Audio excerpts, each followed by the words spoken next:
Assalamualaikum warahmatullahi wabarakatuh. Setelah semalam kita tuntaskan materi face reading atau membaca sifat melalui wajah,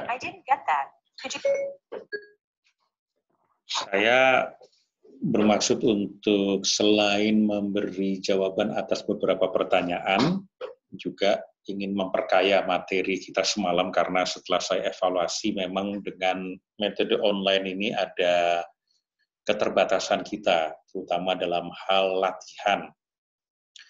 Selain orangnya banyak, masuk ke breakout room katanya ada yang kabur atau ada yang terdisconnect, sehingga tidak jadi latihan, dan ini tentu mempengaruhi muscle memory kita ketika kita nanti akan praktek. Ya itu tidak apa-apa kalau memang teman-teman niat atau outcome dari mengikuti kelas ini memang hanya untuk sekedar tahu. Nah, tapi untuk mampu tentunya butuh latihan, dan itu tentu nggak enak, rasa tidak enak itu hanya perlu diterima saja. I give myself permission untuk rasa nggak enak, peluk rasa nggak enaknya, terima, kemudian kita latihan. Nah, saya akan menjawab dulu pertanyaan yang masuk ke saya ini dari teman-teman inti makna. Saya agak kesulitan menentukan zona privat dan publik. Boleh dijelaskan lagi? Ya, saya jelaskan sekali lagi tentang zona privat. Jadi kalau kita gambar wajah,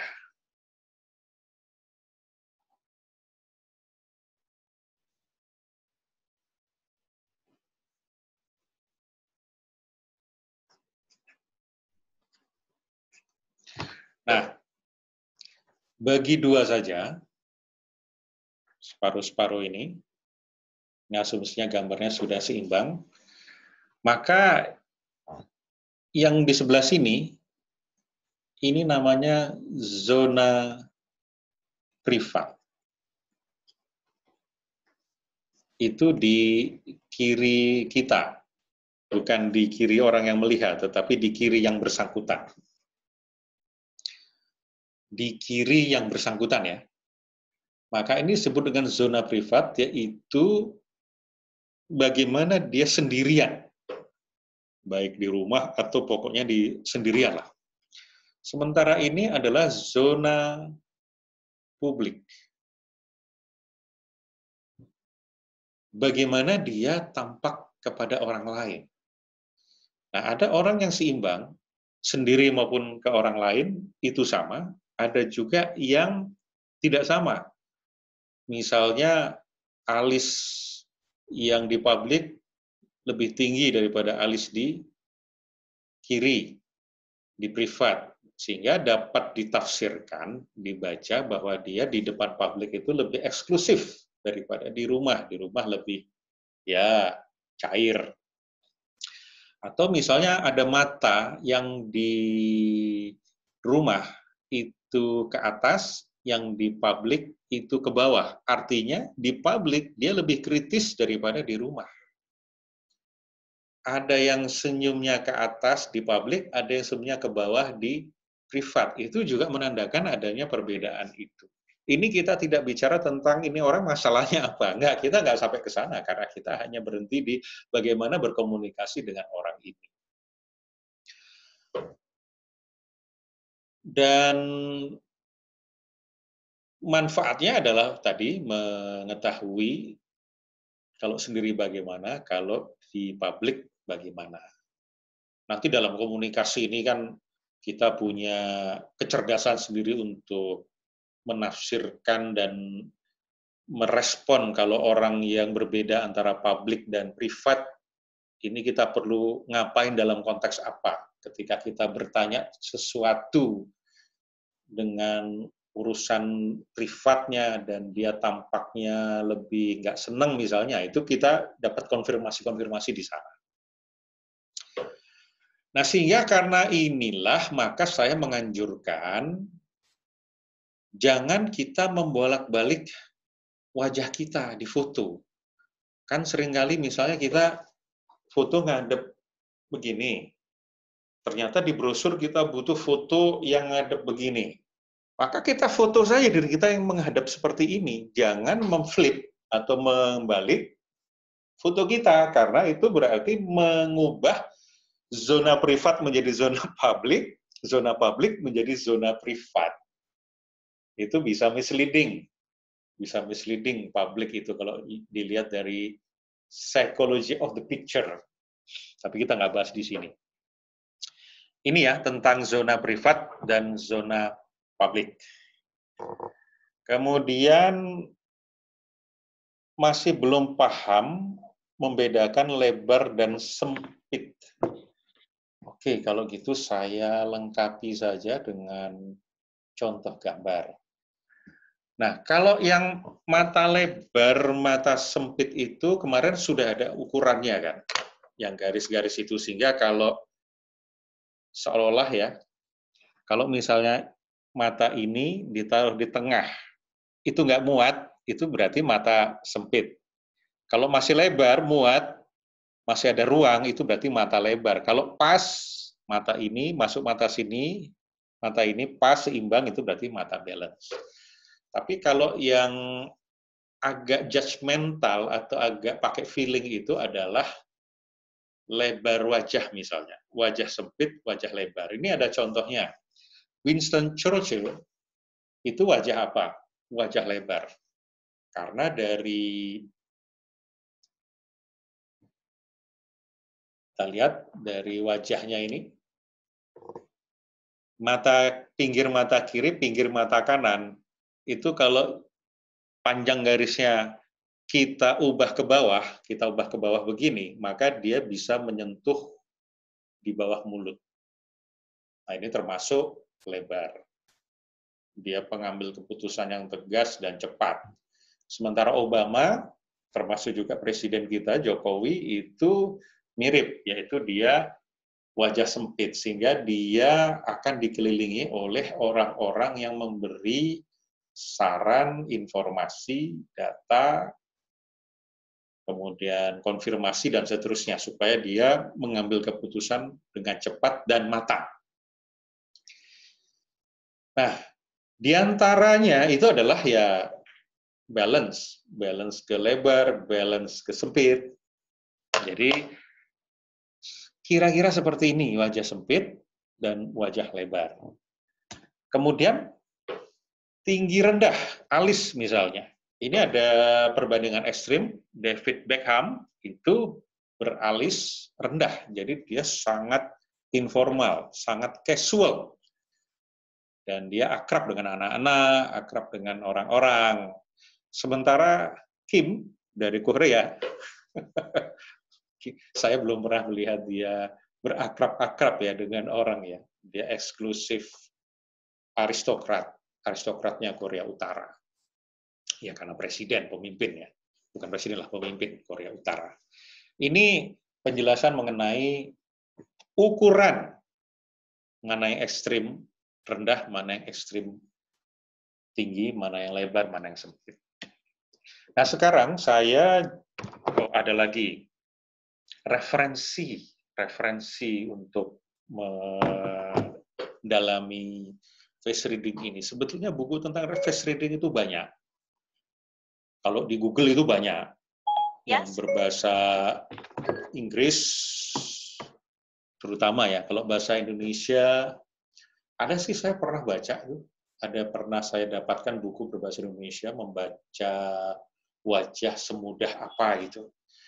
Tetapi ya itu, karena membaca wajah di sana,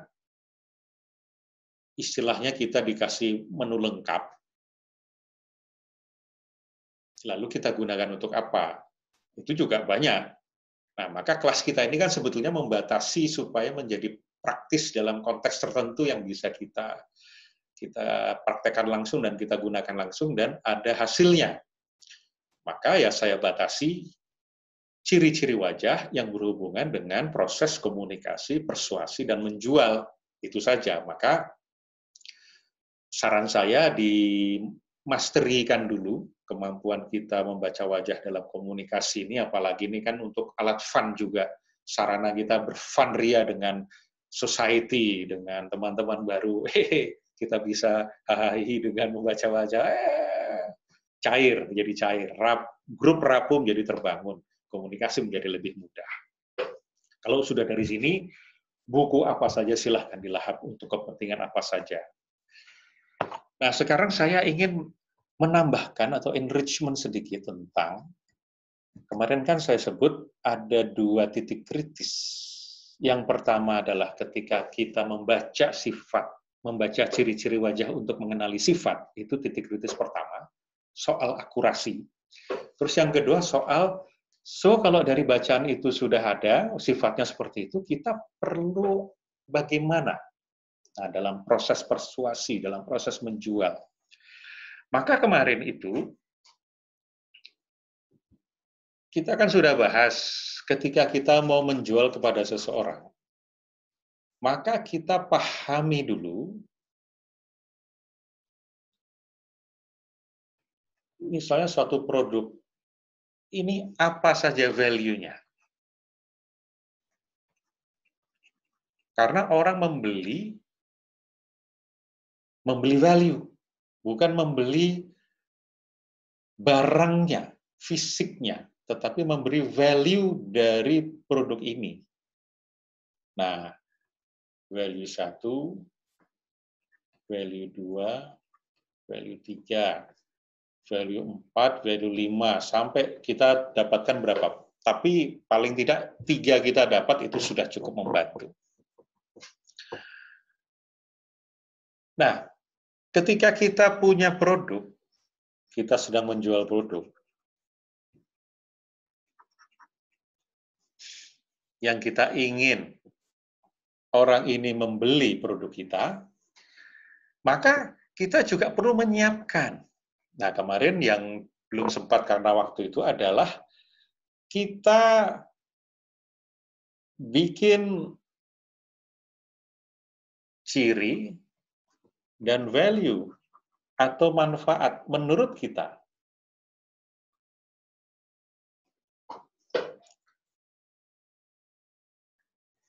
Jadi produk kita cirinya apa sih?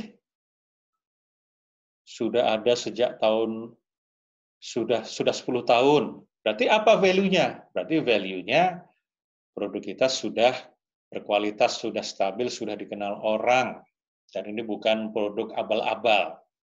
Terus apa? Terbuat dari bahan terpilih, yaitu daging segar misalnya. Apa value-nya? Ini sehat. Ini membuat daging menjadi fresh sehingga rasanya itu menjadi lebih nikmat. Kemudian apa lagi? Tidak menggunakan MSG, tapi menggunakan kuah jamur. Nah, apa value-nya? Menjadi lebih sehat. Tidak terjerat micin dan segala macam itu ya.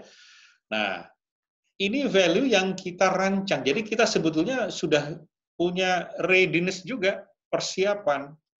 Dengan cara produk kita ini fiturnya apa? Fitur. Ciri itu fitur. Dari setiap fitur, ini value-nya apa? Ini kita sebanyak-banyaknya kita bikin feature dan manfaat. Apalagi kalau kita sampai dengan manfaat ini, maknanya apa buat customer? Makna. Nah, ketika kita sudah bisa mendapatkan value, nah value ini, untuk mendapatkan value itu seni sekali.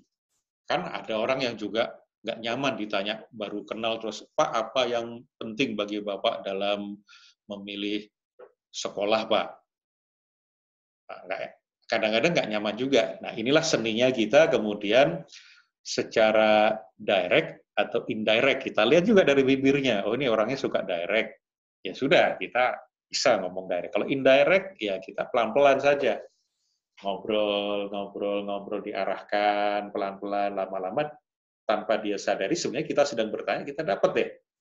Oh, dia value-nya seperti ini. Dan ingat urutannya, ingat value-nya, ingat urutannya. Sehingga, berdasarkan konten, value yang kita dapat, dan konteks sifat yang kita baca dari wajah, apalagi selain wajah, kita juga bisa menangkap hal-hal lain dari linguistik, tapi ini di kelas yang berbeda. Dari cara bahasa, dia menunjukkan apakah dia orang visual atau orang auditori atau orang kinestetik. Dari bahasa dia orang detail atau orang global. Dari bahasa kata-kata dia orang yang self atau others. Kayak kemarin Mbak Indah itu kan others. Kenapa? Karena kalau orang lain itu sudah pakai, cocok. Buat saya pasti cocok. Berarti ada conformity dengan orang lain. Itu berarti Mbak Indah kemarin ya? Saya lupa ya. Itu others, referensinya others. Tapi kalau orang self, orang mau pakai mau enggak, sepanjang itu buat gue keren, ya gue akan pakai. Itu banyak sekali nanti di kelas yang lain. Jadi bagaimana membaca meta program. Sekarang konteksnya kita membaca sifat. Maka yang kita lakukan adalah kita melakukan matching. Match apa? Match fisiologi dulu. Kalau dia duduknya nyender, kita juga ikut nyender. Kalau dia duduknya begini, kita juga bisa begini. Cross mirroring namanya. Itu matching lah, proses matching. Kemudian matching apa? Emosi. Kemudian matching apa? Nah, baru matching ciri-ciri lainnya yang terbaca di wajah.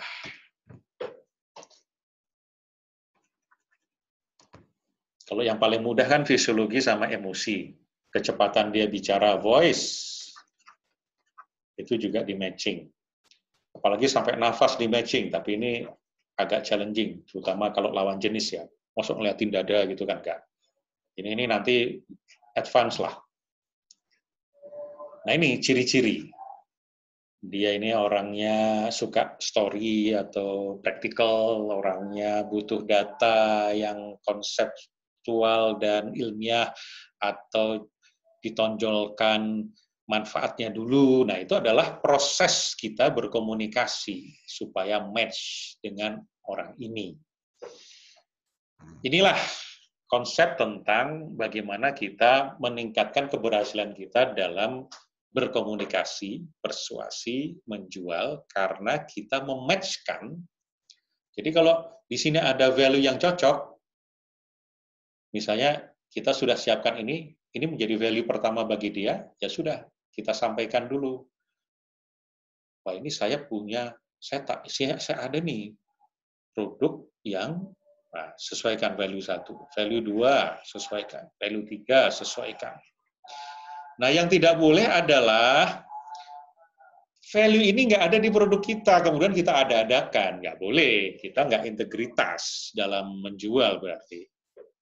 Jadi tetap menjual itu perlu dan butuh untuk selalu menjaga integritas, etik, dan moral. Bagaimana kalau value pertama harga, sementara harga kita nggak mungkin memenuhi harga dia? Ya boleh dicoba, tapi kalau nggak berhasil, ya nggak apa-apa. Nggak apa-apa. Ada cara yang lain, kita perlu fleksibel. Ada cara yang lain, karena kita bisa menonjolkan value kedua, ketiga, sedemikian, apalagi kalau misalnya kita sampai, ini membuat Anda menjadi, maknanya apa bagi Anda? Membuat Anda siapa? Ini di kelas yang lain juga ya. Kemudian, sehingga ketika kita makna to makna, dan ini membuat value, intrinsic value-nya, bukan extrinsic value-nya, tapi intrinsic value-nya, begitu tinggi, boleh jadi dia kemudian mengubah kesediaan untuk berkorban dia. Oke, ternyata nilainya jauh lebih tinggi dari pengorbanan saya. Boleh jadi dia akan akan mengubah value tentang rupiahnya. Itu bisa saja terjadi seperti ini. Ini prinsip yang bisa dijadikan cara untuk kita melatih kemampuan untuk membaca wajah. Selamat berlatih. Assalamualaikum warahmatullahi wabarakatuh.